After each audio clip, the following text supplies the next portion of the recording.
What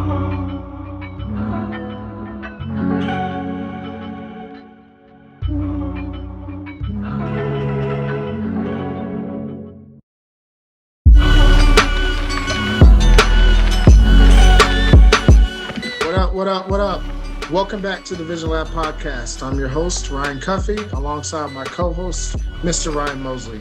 TheVisionLab is the official growth mindset podcast for all visionaries worldwide. And you know we're showing mad love to the Scar community. It's here in the lab where we uncover people's visions and dreams and how those dreams actually come into reality.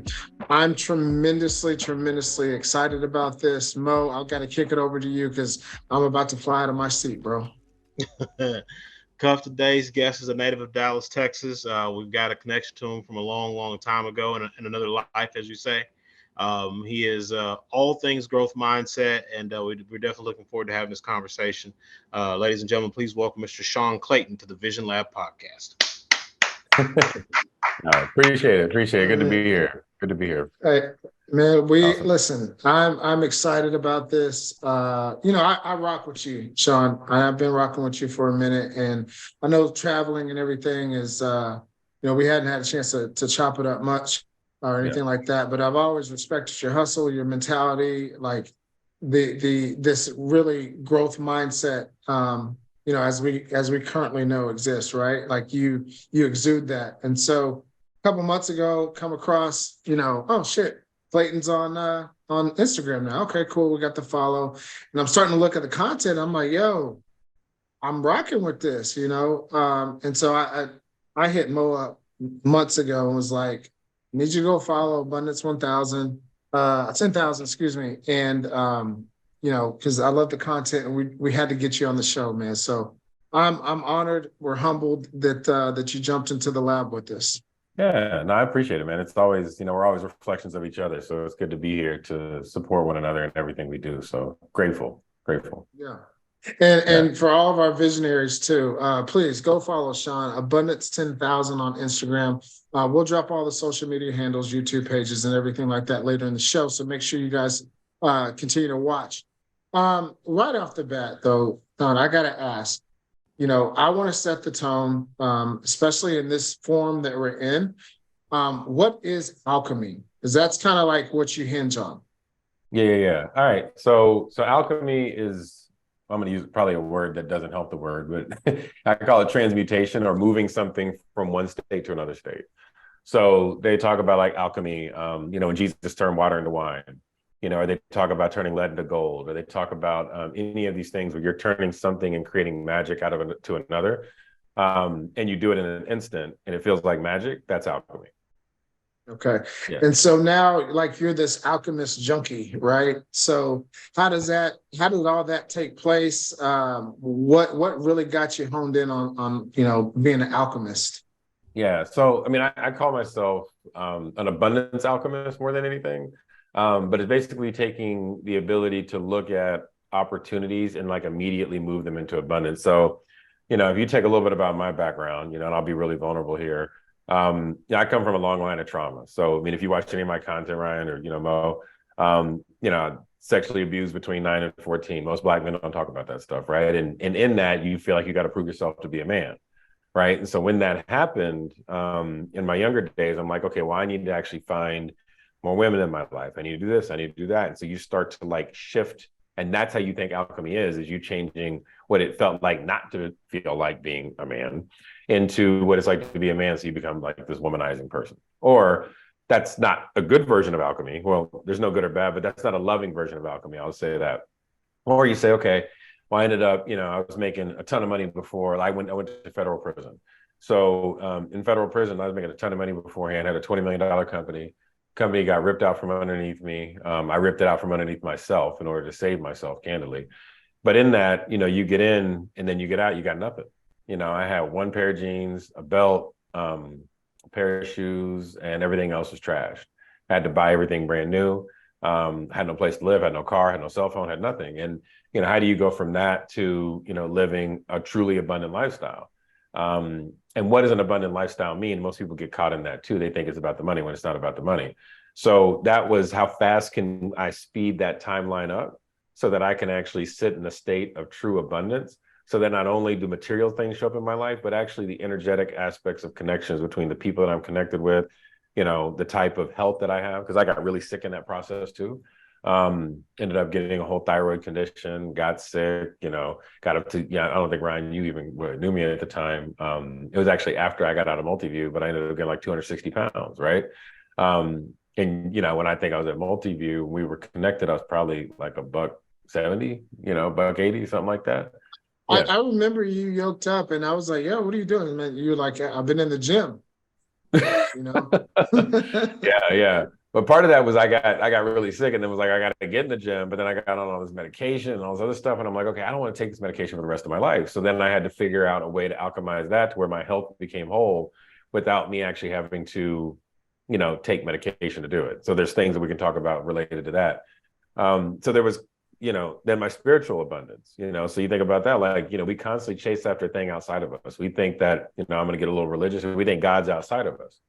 And I'm sure it is because there's evidence of things outside of us, but God is very much so inside of us and we are perspectives of God. And so if that's the case, and this is something that, whether you're a Christian or anything, Jesus, Buddha, any of them teach you that it's inside of you. Even Moses from a Judaism perspective says, I am, I am that I am. That's what he was saying to the bush. And so like this whole thing that the bush was saying to him, but that was him saying it back to himself because he was reflecting that reality. So us being able to alchemize ourselves spiritually, right, into abundance, us being able to do it physically, us being able to do it mentally, and us being able to do it energetically with money is we all have the ability to do it. And we've convinced ourselves that that's not the case. Well, first of all, a hell of an answer, right? And there's so much to unpack. And so I appreciate your vulnerability. And I know that you're in this season of embracing the vulnerability, right? So if you don't mind, let's kind of go back to that trauma season, right? When you were younger and dealt with the sexual trauma and sexual abuse. You came out of that saying, hey, I'll alchemize this situation, right? And I'll become quote unquote a womanizer, right? Most people, when they deal with a traumatic situation, want to emotionally evade and run from that, right? And I think that's the natural thing that we all want to do. So, but talk to us about why you should actually embrace that experience or that vulnerability. Yeah, I mean, so the I would say the prisons, we build prisons to free ourselves, right? And so everything, I used to have this saying for the last 2 years when I was on what I call my spiritual journey, that we're either a victim or a creator, right? Either you're a victim of your life or a creator of your life. I've since changed that probably in the last 48 hours. Well, we're a creator of everything. Right. I agree. I agree. So we're a creator even of our victimhood, and we're a creator of anything else in our lives. So to answer your question, in that space, in order to really like embrace anything, if you actually created it, why would you kick it away? So if I created, and this is going to sound crazy, if I created sexual trauma in my youth, right? And it could be, and here's going to be like the mind bending thing right now, right? Yeah. That time is not linear. Time is the present moment, right? We have convinced ourselves that time is this thing that starts like at 0 and goes to however old we are when we die, and it's a line that we live. But it's not. It's actually a very much so a circular type of effect. And if time's not linear, then is it not possible that the cause and effect cycles of my life could start in my most abundant state? I'm actually creating things or effects outside of me that are behind me and in front of me based on who I am today. So I'm going to repeat that again. No, I'm with you, and go ahead and repeat it because I do have a follow up because there's people that are going to hear this and have like, wait a minute, hold. Yeah. So is it not possible that from my cause is now, I'm in my most either whatever I am, I'm my most enlightened self right this moment, right? And everything that has happened before me and after me is an effect of my cause today. So if I am saying right now that this is the only thing that I can create cause from, which is true, I can't create cause from the past, I can't create cause from the future, I can only create cause right now. This is the karmic cycle. And then everything else is an effect of that. Then essentially, I am now the point of the center of the circle and I'm expanding out, and then everything behind me and in front of me is an effect of that. And then you start to understand why I created the sexual trauma to love myself now.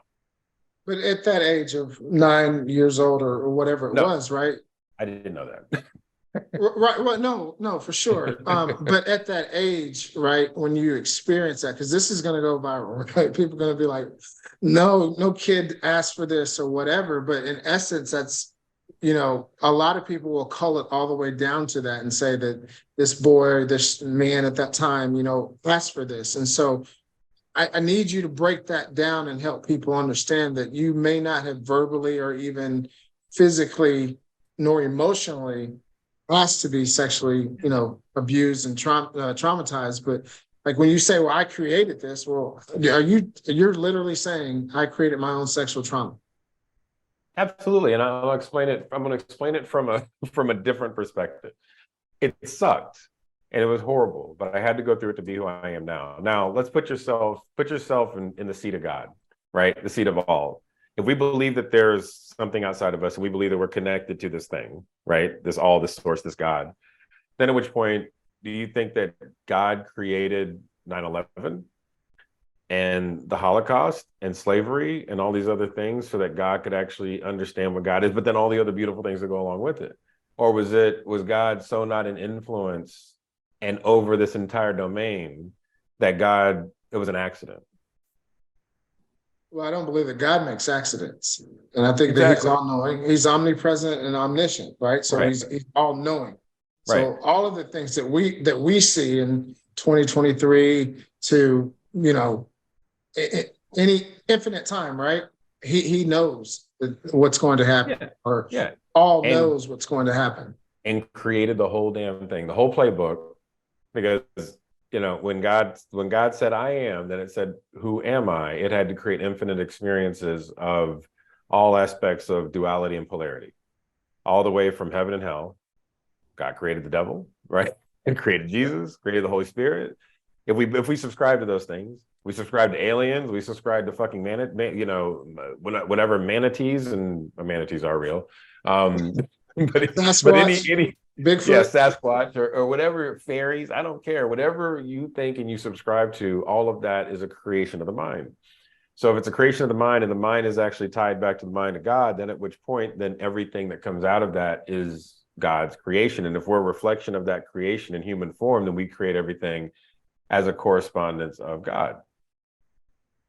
It's hard to argue with that when I try to argue. Yeah. And I think, one of the things that you had talked about in one of your posts a while back, God, I can't remember what it was, but it was about, the world of illusions, right? We are so used to seeing what's fake and phony through, whether it be social media, TV, or whatever, that becomes our reality, right? So that, in effect, is actually the illusion, when what we're actually experiencing doesn't look like what we're seeing on social media, TV, so on and so forth, right? So drawing that into trying to understand how a child would, quote unquote, create this trauma, I think for a lot of people is going to be extremely difficult, and it won't be palatable, right? Yeah. But I don't disagree with what you're saying. I think that's the whole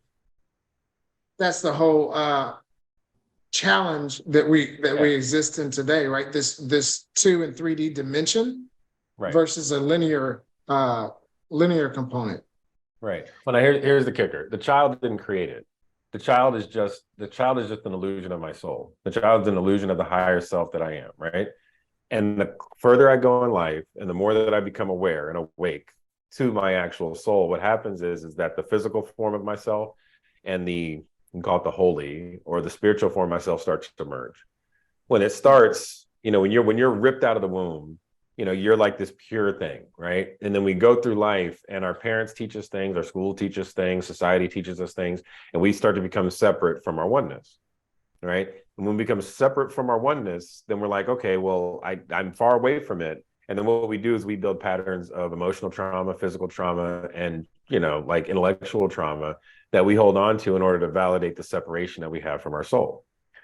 So now if I'm separate from it and I've got me that's basically like sitting here as a child, the child didn't go say, hey, take advantage of me. The child wasn't like, he had no fucking clue. But my higher self or my soul said, this has got to happen for Sean to actually show up now. Right. The prison had to happen for Sean to be able to show up now. And all these things had to happen for Sean to be able to show up now. But the kicker is that the cause is me showing up now in my, because I had to merge with this thing. I had to merge with my spirit. And I'm never going to be all the way merged. I'm going to be fucking close, right? And the closest I can get, and I'm seeking, and it's an infinite journey. You know, no matter how close I get to my hand, the illusion of it touching, I can't go through it. I can't ever merge this hand with this hand, right? If I could, then I would be inside of it, but I can't do it. Right. So I can get as close as I can to my soul, but I'll never be fully one with it as this physical form. So within that, the constant thing is remembering and staying disciplined to understanding that why did I create, from a cause perspective, everything past, present, future, to love myself more. And when I can do that and understand what love really means, then I don't put judgment to what happened to me as a child. I love that, not from like a masochist perspective, but more from a, you know, an enlightening perspective, to actually put enough compassion and forgiveness so I don't get stuck in somebody else's trauma. Yeah, so good, man. So good. Mo, I know you want to chime in here. Yeah, like as I'm listening to it and processing it, right? So it's almost like I remember when we had Ona on the show, and I remember one of the things she said is, you know, wherever we are in life, at some point in our journey, we made an appointment to be there.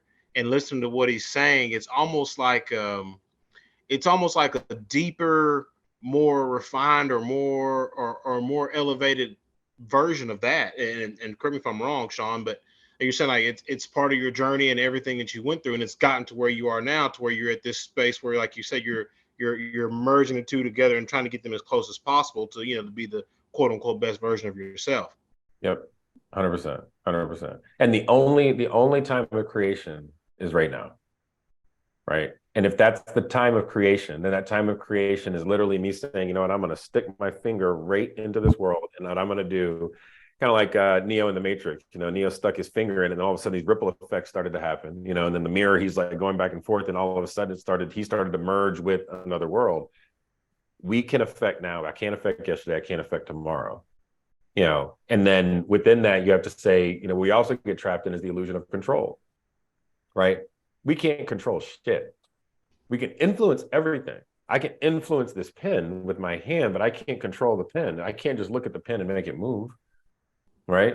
So I'm not in control of that pen, but I can influence it. I can influence my phone. I can influence this conversation. And the more that I am whole and reflecting my highest self, the more that I influence from a state of purity, and the more you reflect that and receive it. If I'm full of shit, you know I'm full of shit. You guys know, like you meet somebody that's full of shit, and you're like, that guy's full of shit. Right. And that's the traps that we get in, because them being full of shit think that they can control something out of the limited state of their ego, you know, and they get lost. And then we get lost with them, because oftentimes that illusion is like, oh, they got a little bit of money, you know, or they wear a nice watch, they got a nice car, they got a nice house, you know, and that's temporary. That can be ripped away from you that fast. Believe me, I've proven it to myself many times, you know, and the only way that you actually hold on to anything is when you hold on to yourself. So let me ask this question based off of that, and you know, maybe this is me switching gears, right? Because I'm digesting this all. Yeah. You have alchemy, and then you have abundance, right? So when people talk about we'll say the concept of abundance, in your line of work and what you do on a daily basis, like where is it that you see that we as, you know, everyday humans, like where is it we fall short in regards to just the overall concept of abundance? And not, like you said, not in the sense of just like, oh, I want X amount of dollars, but like, no, true abundance in regards to like a rich spirit, if you will. Like where is it that we're falling short? And I'm sure I'm sure like your answer is going to kind of reveal some details as to why like certain things all the way are in society. But I'm just curious, like your perspective on that. Where we fall short because we don't know our purpose in life. Abundance is directly tied to your purpose, and being able to know your purpose and walk in your purpose every moment that you live. And then abundance will just flow through you. Interesting. Like, when did you wrap your arms around that concept? Like I said, you know, you've lived a hell of a life, right? So when did you finally like settle in on that? Like, oh, okay, like I get it now. The win, I was at this, I did a lot of meditation retreats last year, and I was at this one retreat, and somebody said, you know, what is your purpose? I couldn't answer the question. And, you know, I would go through these having and not having cycles with money. And I would have like big swings and great things happen, and it would all fall apart. Like, I was at I'll give you an example. I was at Multiview, and I'm making, some ridiculous amount of money, selling all these damn days of not staffing. Like, what is it? What do we call it? I don't know what the hell we called it, but Targeting. dollars. Huh? Yeah, all the retargeting Display. stuff, right? Yeah, yeah. So we're selling all this stuff, and as soon as I left, went to this other company, I left for a quarter of the money, had nothing, and things started to fall apart, right? And then I had another swing where I went to this other company, made all this money again, and it fell apart again. And I'm like, why is this going up and down? Why am I not able to build on this rhythm? And even when I started really stepping out there on my own and gathering more confidence for myself, I'm looking at other people's definition of abundance or success, and I'm getting lost in their definition. So I'm like, oh, well, I guess I'm supposed to have like $5 million. I'm supposed to have $10 million. I'm supposed to have this. And then I started to want these things. Wanting is the lack of not having. So, if I am wanting to do something in life, then I don't know what it is I need to do. And I don't trust in that knowing. And not trusting in that knowing, I'm actually getting more lost because I'm drafting off of somebody else's life and their illusion of purpose, which most people don't even know their purpose. So we're all lost together. Right. And that's fucking real. Go ahead. It 100% is. And it's funny that you say that because, y'all were talking and the word lost came up and I was like, everybody's lost, right? And like people don't know, most people don't know their quote unquote purpose, right? Right. And you're rocking in this season, in this phase, and, all this is great and it's, spiritually abundant and all this other stuff. But I want to go back to, obviously you talked about the ups and downs, right? The peaks and valleys of the financial success and what others would classify as, quote unquote success. But what was the pivot? What happened? Because you're a guy, and hopefully you don't mind me putting it out there, but I mean, That's okay. you've had money, you've lost it, you've been to prison, like federal prison, you got out. Like you've been up and down. You've experienced your life. You had the trauma as a child, right? I'm curious from your perspective, like how do we actually create, right, what we truly want to be like? So in order to create what we want, we have to we got to change the language of when we talk. So there's a thing I go through called these hermetic principles. The book's a hell of a read. It's called the Kabbalon. There's one called the Kabbalon, one called the Emerald Tablets, and they were written many, many moons ago. And from my understanding and research, they're like the foundation of all of these other religious texts, right? And so there's these 7 laws, and like if you look at those 7 laws in the 7 days, and everything has like another 7 tied to it.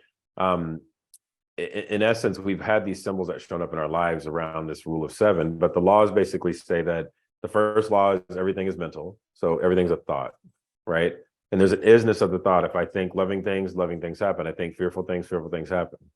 I was talking, with my fiance the other day, and her and I were kind of going, talking about some things, and we had a situation come up, and we were about to approach it with frustration. We're saying if we approach this with frustration, I'm actually going to be in a position where I'm going to create more frustration on the other side of it. So let's be really still and become aware and approach it with love and see what happens. We approach it with love, it literally changes itself. That's how you do alchemy, right?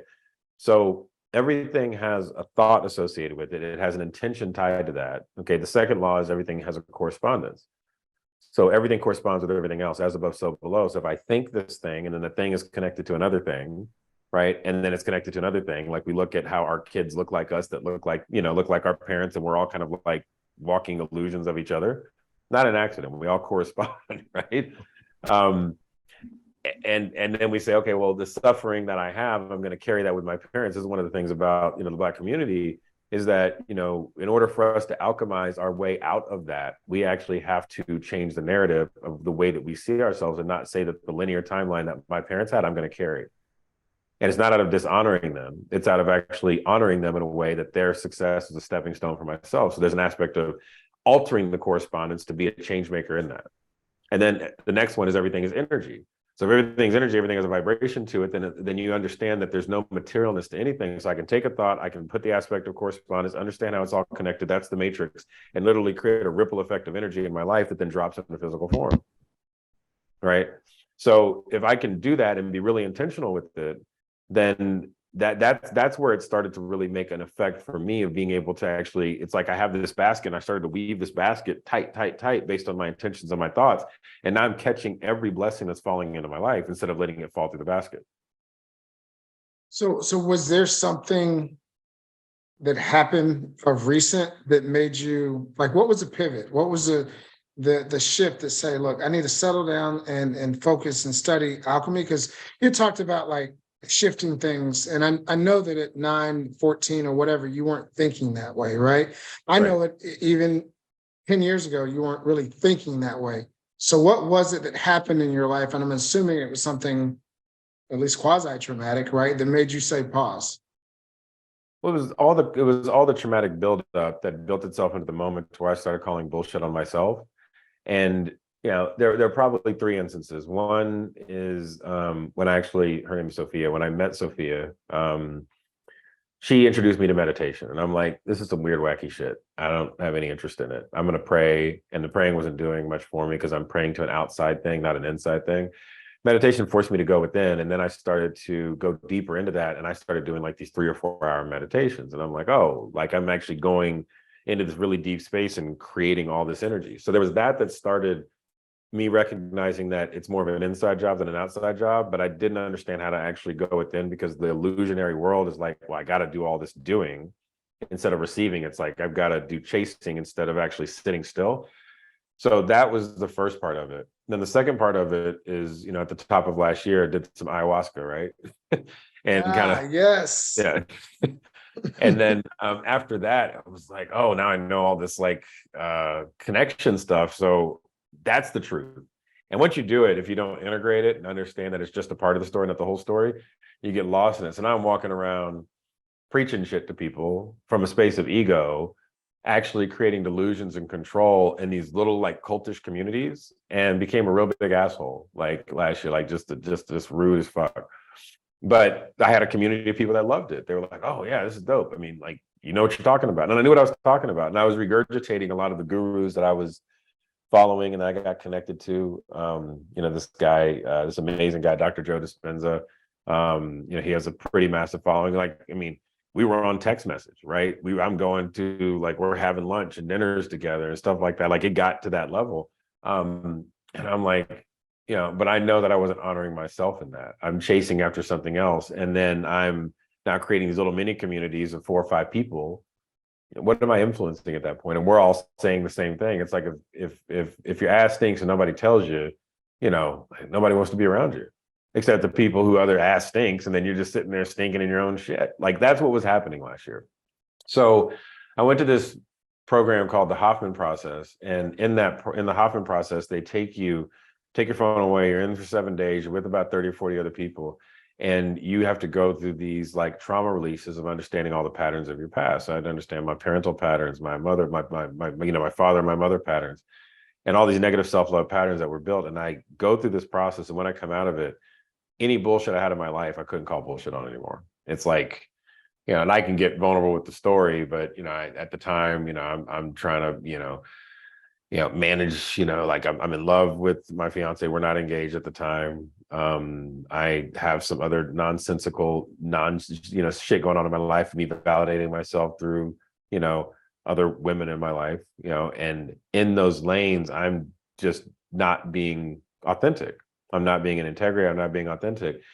And there was nothing I can do about it. It's like all of a sudden I programmed my world to say, you can't call bullshit anymore. This is what you want. You're going to get rid of the patterns. We're going to show you how to get rid of the patterns. And it was me saying that, this version of me now saying that to me then, creating that effect then. And it literally, my whole life just ripped apart, and, stuff came out, shit was on social, people are being called, my son's being tagged, all kind of crazy nonsense just started happening. And, not to get too much in detail, but it created a lot of trauma in Sophia. It created, me having to say, how do I hold that trauma? No different than the trauma of humanity that I'm sure, I'm not professing that I'm in any way the same as God, but God has to hold that trauma of humanity on an ongoing basis and sit still and not intervene. God never jumps in your life and says, go that way. Right. Yeah. And So I had to understand that I have to be there and one, recognize that I had created a bunch of trauma on that journey, but it was all divinely timed. It was for her, for her to remember her. And then I had to actually recognize it was for me too, to actually hold states differently out of the bullshit and the craziness that I caused so that I can actually love myself through that. And once I started going within, everything started shifting. So that was like a really big moment to where me losing that person that I love got me to the point that and it wasn't about the outside, it was about what I didn't do on the inside to care enough for myself to hold space for another human being. That's interesting. And it's actually appropriate because you've mentioned this a couple of times already, and that's self-love. Yeah. How do we measure self-love? It's unmeasurable, it's infinite. So when we try to measure, we put a limit to it, right? Mm-hmm. When we understand that it's that everything that the wake up for everybody is that everything that has happened to you that has not felt like love is love. And it was a well super deep and a mountain super high. So the well super deep was part of you loving yourself, or you call it a valley if we want to use the metaphor of the mountain. But the Grand Canyon is a beautiful thing, but it's super deep, right? And that is something of love and beauty. But also Mount Everest is super high, and it's now the mountain super high. Both of those things are love. So all the hell that I put myself through, it can go infinitely deep. No matter how deep I can go deeper. No matter how high I can go higher, right? There's no end to the fucking thing. So there's no measurement of self-love. How do you become aware of self-love is probably the better question. And that is when you have a problem in your life, do you look outside of you to solve the problem, or do you look inside? Wow. That's good. Yeah. Do you say that I move through the world, or the world moves through me in a non-egoic way? And when the world moves through me, then it shows up differently. And then you recognize that everything in your life is a reflection of you in your wholeness or your brokenness. And then at which point you see the beauty show up, you see the abundance show up, like instantly. Like I give you stories of like weird financial things that happen. Like I had 2 companies I invested in last year that in that window of time when I was being like full of shit, they went out of business. They went out of business. The investment, I got an email. They're like, yeah, we're just shutting the thing down.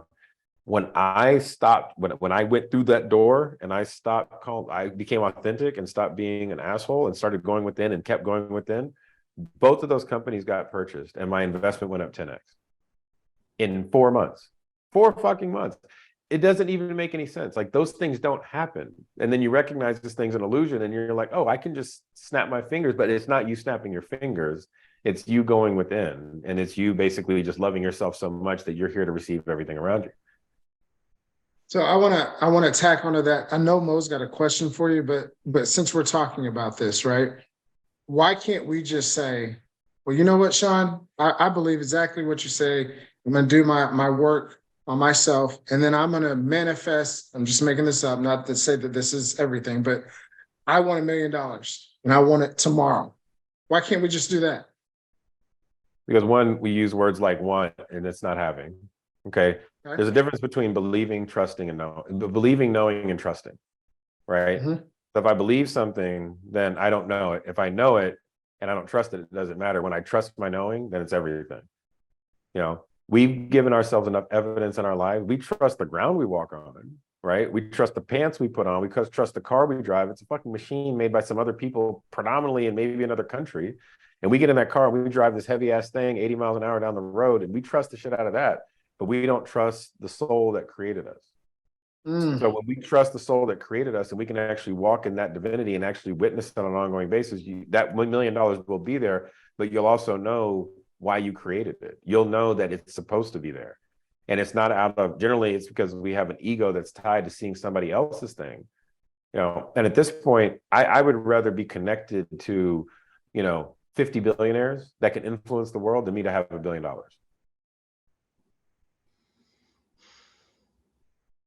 This is fun. This is fun.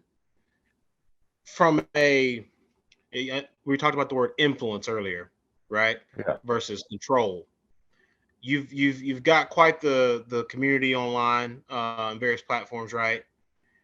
Now that you're at this stage where you kind of, it's like you can see yourself from the outside, right? You see yourself from the outside in and inside out, if you will, and you're conscious and aware of what it is you say and how you say it, and how you deliver it, all those things, right?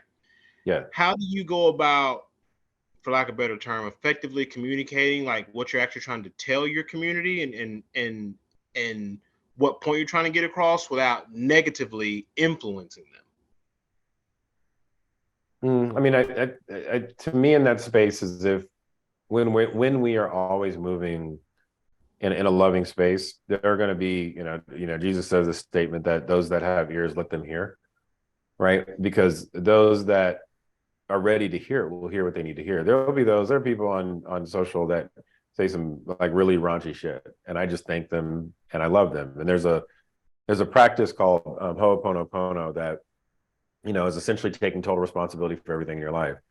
So if I take total responsibility, but I also create boundaries with requirements to love myself, then at which point I am never in a space to where I become I'm impacted by that external negativity, because one, I understand why I created it, right? I created it for me to, it's like when you put that heavy bench press on, you do it so you can lift it again, right? And sometimes you might need a spotter. Sometimes you might need an accountability brother to help walk you through the door. So my thing is holding that community in order so that like they can hold me accountable to when I do veer off, and making sure that there's no way that I can control anybody's thoughts, right? Which is to the point, but I can influence what I say to them. And I can consistently, when I become intentional about typing something, I can be so aware of what I'm typing, because it is social media, or what I'm publishing, that it comes out in the most high vibration loving space. That's my only job. Once I put it out there, I got to let it go. It's like when Tom Brady throws the football, or Ryan Mahomes, Patrick Mahomes, or any of these guys, they don't throw it and be like, oh fuck, I got to go run and catch it out the air and then go get it over to this receiver. It just goes. You got to let it go. And then that's the deal that we have to do. Once you put that intention out there, you let it go, and then you can't stop it from impacting people the way it impacts. But that's their problem, not yours. You've been on this spiritual healing journey path, right? I read a post that you did a while back, and I want you to kind of elaborate on it. And I'm going to paraphrase or use my own words, yeah. Right? A lot of us kind of focus on healing our body, maybe even healing our heart, but you talked about healing our mind. Can you elaborate or talk about that a little bit? Because I know that through this process, there was a lot of work that was done, and I think with the intentionality, that you put behind it, I think it's a huge gem that people can learn from and can practice. Yeah. So the mind. I mean, imagine. I call it like you've got grass in a field. The mind is nothing but long grass. And over time, we have just mowed that grass with a very consistent message. Messages from our parents, messages from our trauma, messages from society. We watch the news, we get that information, and we've got these pathways carved in our head, neural pathways, right, that are there. Mm-hmm. We never allow that grass to grow back up so that we can find new lanes. We just stay in those same lanes because they're convenient and they feel safe. Okay. So what I wouldn't go out here, everybody go do some plant medicine, some mushrooms and ayahuasca. It's not for everybody. You got to till the soil first before you go down that path. But when we can observe our thoughts, then we actually understand why they're there. And observation is understanding the feelings of the heart. Feelings are everything. A lot of people are like, especially with Black men, we're like, feelings, like we don't need to deal with that. I'm going to be really logical, really stoic, really get some things done. And, when I started to understand feelings, like, feelings are fucking real. And they're actually bigger than the thought itself. They actually drive the thought in many ways, right? So if I can be really centered in my feelings and feel love and feel connection all the time, then I can actually observe the thought, and I can say that I can call bullshit on my thoughts. Well, that thought's not it. That one's it. And then I can start to then retrain those neural pathways to allow the thoughts of fear or shame or guilt or grief, so that grass grows back up. And now all I have is I'm carving pathways of love. I'm carving pathways of courage. of reason, of acceptance, those types of things, of receivership. And when I do that, now my mind just works that way all the time, almost subconsciously and consciously. And that's where the spirit and the body come together. Mm. And it's through that training ground. But first you got to get all the way down to the root level, right, and work on it from there. Right. And the how, there's many hows to it. There's meditation.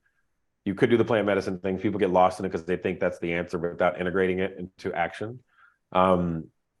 Self-love is the biggest thing. Like constantly asking, like my biggest thing, when you can ask yourself why I created anything in my life to love myself, that is the key answer that I can't call bullshit on myself. And if I can do that every single day with any problem that I have, every time I get closer to my soul, I get closer to God, I get closer to my spirit, whatever that is. And then I start to merge those things together because there's a reason why it's there. If you read into like Einstein stuff, he got really deep on this, and Tesla did as well, where they were going down that same path. Like it was really smart guys, but then all of a sudden the math spit out this quantum, this quantum, physics, and they're like, oh, well, there's a whole other world here that's not what we thought it was. Speaking of quantum, you talked about being, what is it, 7 dimensions that exist, or 9 dimensions? Oh, I mean, there's infinite dimensions, but there's there's 9. There's, from my understanding, all of this is what I call a portion of the truth, half truth. We don't know the whole story because we didn't create it like all. But what I've witnessed or what I've seen is that there are like these 9 dimensions of creation. I can go into those if you want. Absolutely.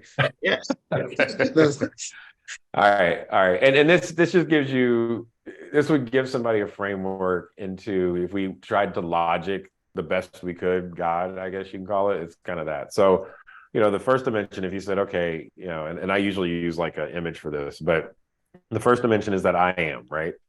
So God, it's in the Bible. God said, I am, spoke the word, and the universe was created. So there was that. And in order for me to understand what I am, I have to have a reflection, right? If I am born without a mirror, without something to look at myself, without people telling me something about myself, I have no reflection. So what am I? Who am I? Right? And in order for me to experience who I am, I have to go through many different iterations of versions of myself, which is why we have time to go through that. What is it like to be a baby Sean? What is it like to be a teenage Sean? What is it like to be an adult Sean, an old Sean, whatever it might be? Give me all those perspectives of that Sean, right? So that I can witness the wholeness of me, right? Give me the asshole, give me the the loving guy, give me the guy that can talk about whatever, the prison Sean, the trauma Sean, the sexually abused Sean, the suicidal Sean. I'll have all the Seans. Let's go through them all and see how much I can actually witness. And that rounds me out with different perspectives of self, and I can choose the one that feels good.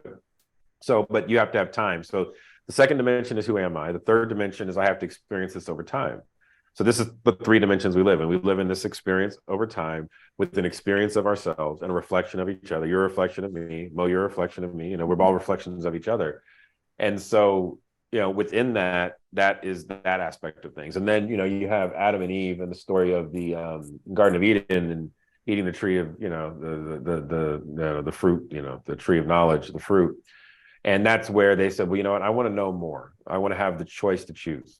Right. So that's free will choice. So am I going to choose, something in polarity? Am I going to choose love? Am I going to choose fear? Am I going to choose something in between that? Am I going to choose good? Am I going to choose bad? So you have the option to choose whatever you want to choose. So then you start rounding that out. And that's the 4th dimension. So we generally get stuck in the 4th dimension back to the 3rd dimension because we're actually looking at life through the lens of limited free will choice. And if I'm looking at the life through limited free will choice, always choosing fear because the world has told me fear is there, then I'm stuck in the 3rd dimension. Right.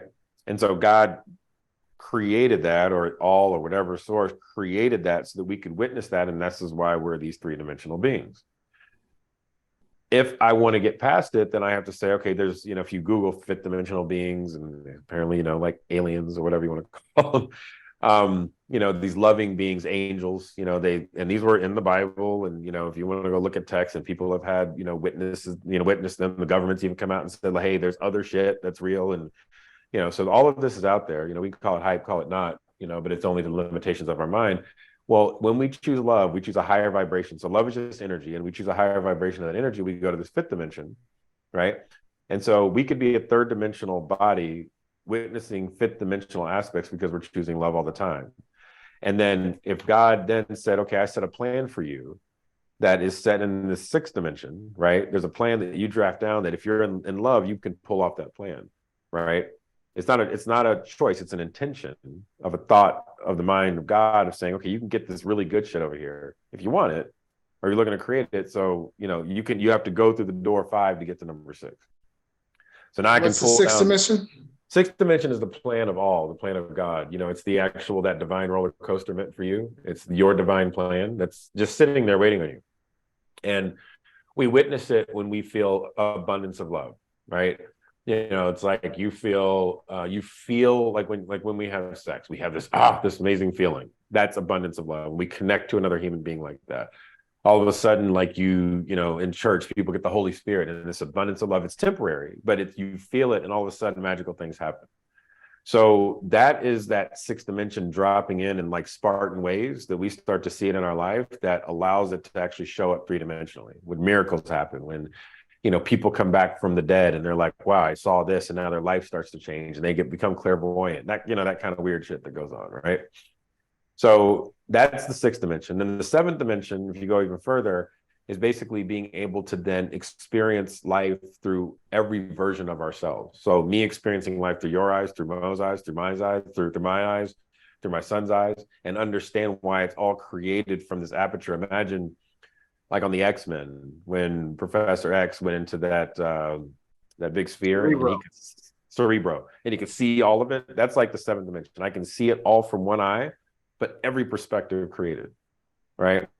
Then you say, okay, well, now I understand from this eighth dimension, there's a larger plan that's for all. So there's a plan for you, Brian, a plan for you, Mo, a plan for me, Sean. Then there's a plan for all that's corresponding and connecting. That's just like the sixth dimension that sits on the eighth dimensional plane, right? And then that all is like, that's when you start to understand, well, shoot, this is why slavery was created, in an abundance of love, so I can show up as I am today. This is why 9/11 was created, so I can show up in abundance today. And that becomes some like crazy weird shit, that you get into, and because you can get lost in it, but it actually, once you center into it, it becomes really interesting.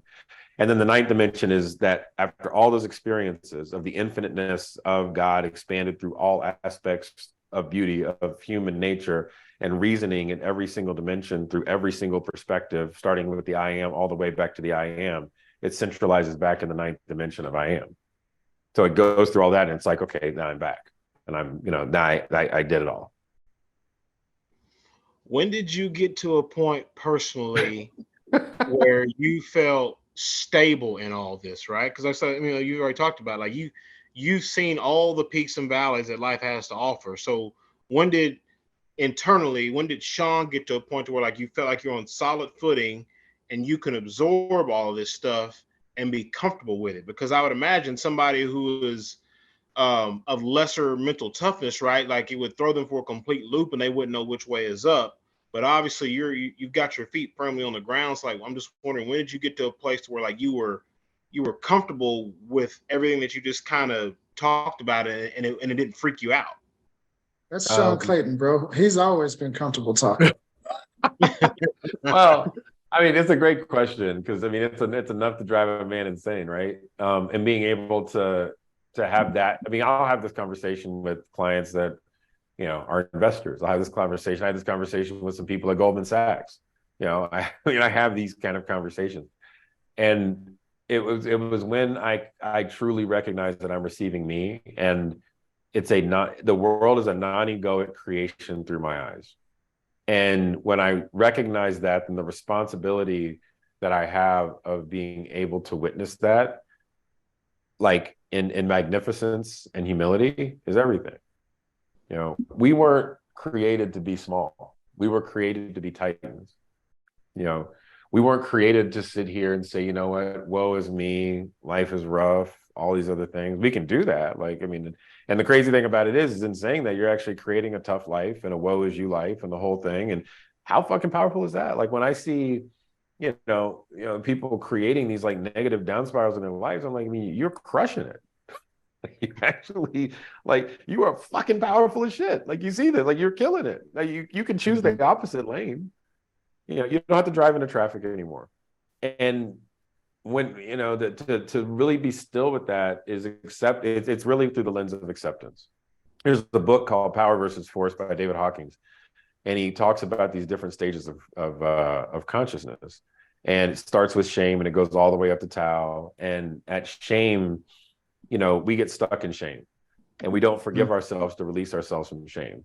And there's all these levels. And there's one level called acceptance that's after courage, it's before reason. And when you are able to accept everything around you blindly, that's like the blind faith that people have. Like when you can blindly understand, like, all this is for me, then you can get into reasoning why you created it for yourself. And then you get on this really wild journey, because then just the information that has always been there for you just fucking pops in your head. You know, I don't know where half this shit comes from, you know, but I sometimes I'll learn about it. I'll write something down and then I'll read it. And then I'm like, oh, well, that I wrote about over here. Or I'll get a piece of the story here, and it comes together. I'm like, all right, well, let me just make sure that I concretize it somewhere so that I don't forget it, you know, because we, you know, I say we learn to remember, we teach to forget.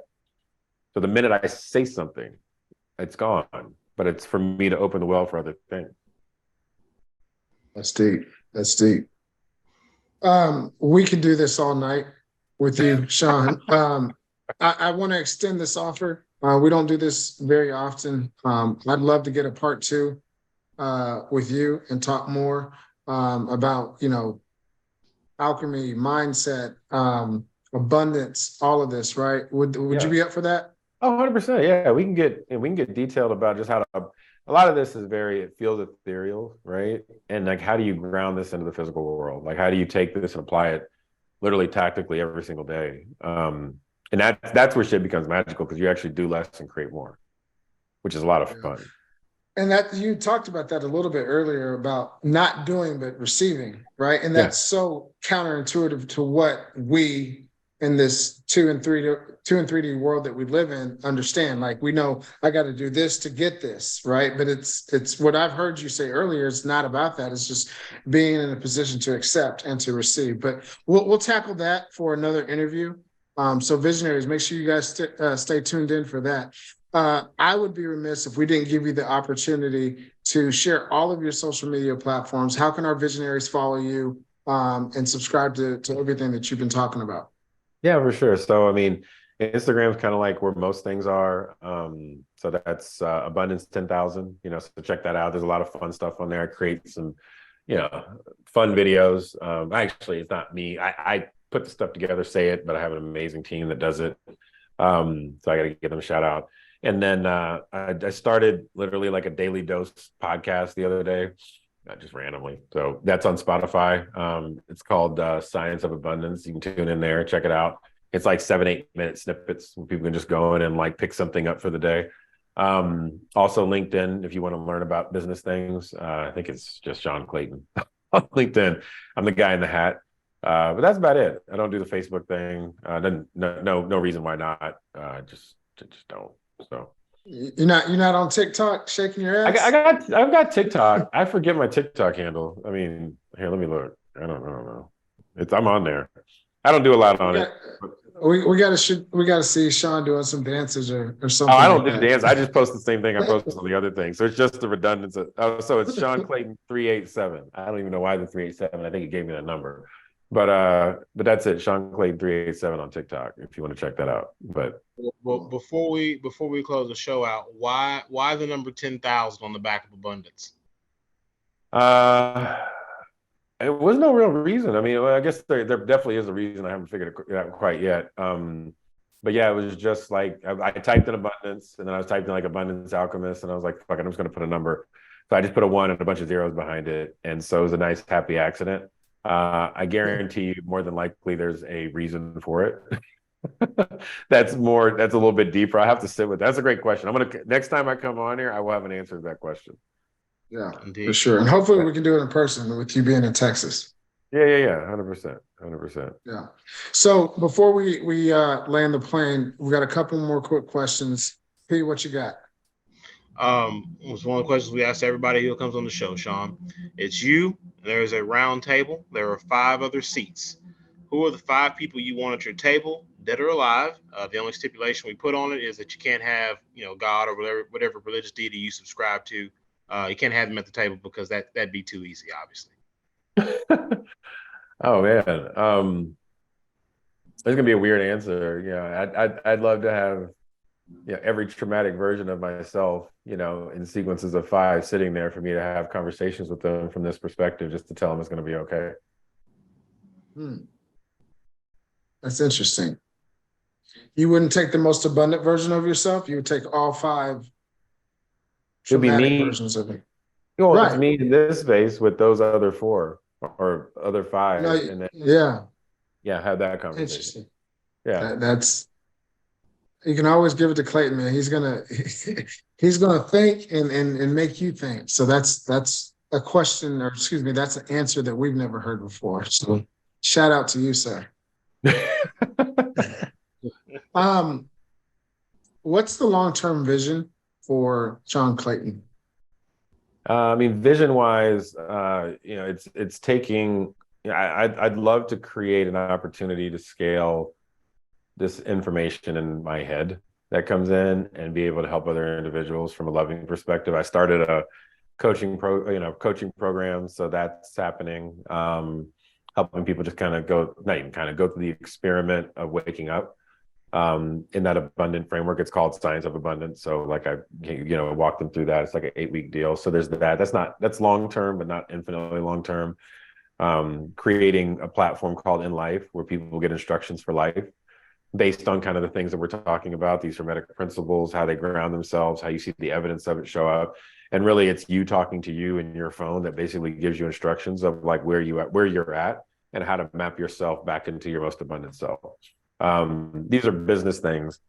At the end of it all, my main primary goal is to eradicate mental health issues, because that's an illusion as well. Every disorder is a gift, right? And within that, we just need to see the power in those disorders so that people can see the gifts of themselves and quit medicating the world in a fearful way. Yeah, I love that. All right, last question of this episode. In case you didn't know, we do have a magical time machine here in the lab. What advice would Sean Clayton be giving himself from 5 years ago? That's an interesting question. I would tell him that he's doing it, but then if I told him that, he might get too confident and not do it. So I don't know if I tell him anything at this point, right? If there's a way to accelerate that journey, cool, but there's no way to accelerate the journey because it is what it is now. Maybe dropping a little tidbits of these nuggets, like hey, here's some clues and some keys, but then I feel like I was giving myself those anyway. Honestly, I feel like this was happening. So it's hard for me to have some prophetic answer here, because I'm like, oh, this shit was actually happening. When I go back to that 5 years ago, and I'm like, I left a bunch of clues around for me to actually do this thing, right? And the thing is never done, right? But we're on the way. All right, so we're going to fast forward the clock. Yeah. 5 years from now, okay? What's the older version of Sean Clayton? What advice is he giving you today? And just, keep going within, man. Just keep going within, find the answers in self, keep loving yourself. Find the stillness in the chaos, That's it. Just find the stillness in it.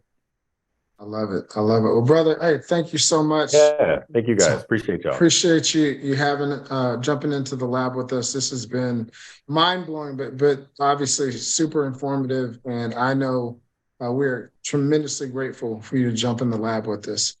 Yeah. Visionaries, remember, each one of our guests that are jumping into the lab are dropping nuggets of wisdom here on the Trail of Life. Ultimately, my friends, it's up to you to pick them up. Ladies and gentlemen, my name is Ryan Mosley. He is Ryan Cuffey. Thank you again to our guest, Sean Clayton. All things abundance 10,000. And we will see you guys next time on another great episode of Vision Lab Podcast. Blessings.